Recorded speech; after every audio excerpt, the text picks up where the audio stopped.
What's up YouTube, Saf here on Super Saf TV, and in this video I'm going to be comparing the specs of the Samsung Galaxy S4 to the Sony Xperia Z.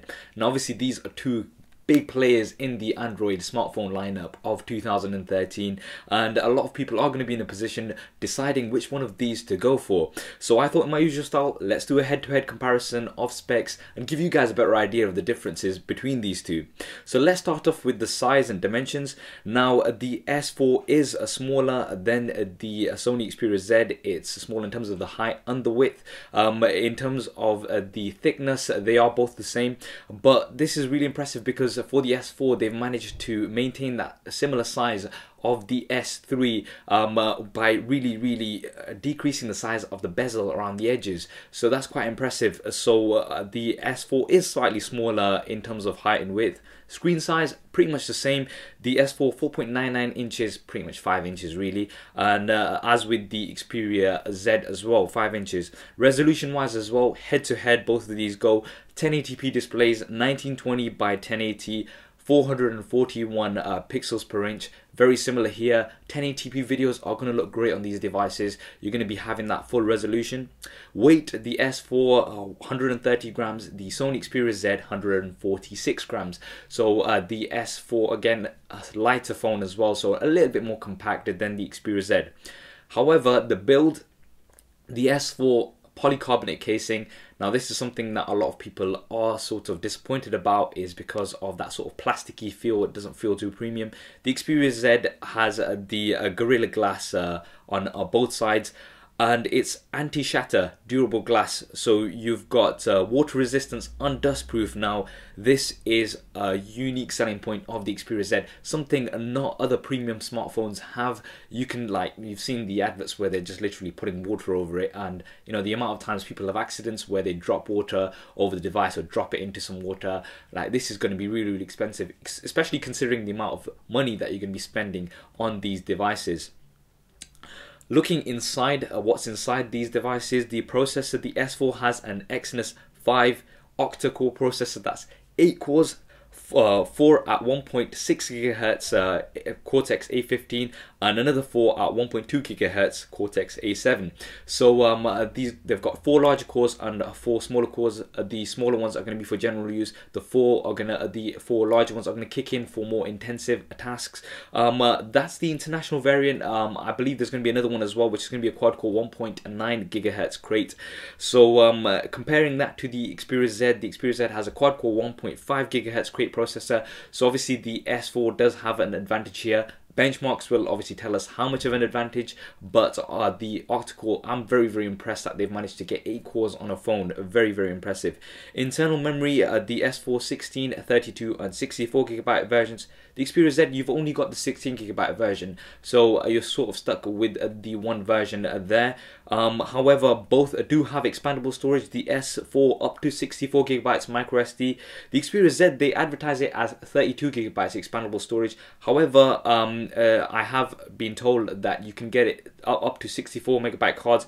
If you format them at FAT32, that means you won't be able to put files over 4 GB. Now I very much doubt you're going to be having files more than 4 GB a piece on the memory card here, but so you can go up to 64 GB as well. So obviously expandable storage, a big advantage on both of these devices. A lot of the other devices, HTC One, the Nexus 4 as well, do not have expandable storage, so a very key feature on here on both of these.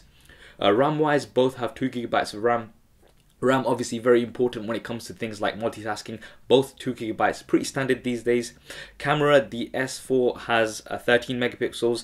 So does the Xperia Z, 13 megapixels. So you've got similar cameras here in terms of megapixels.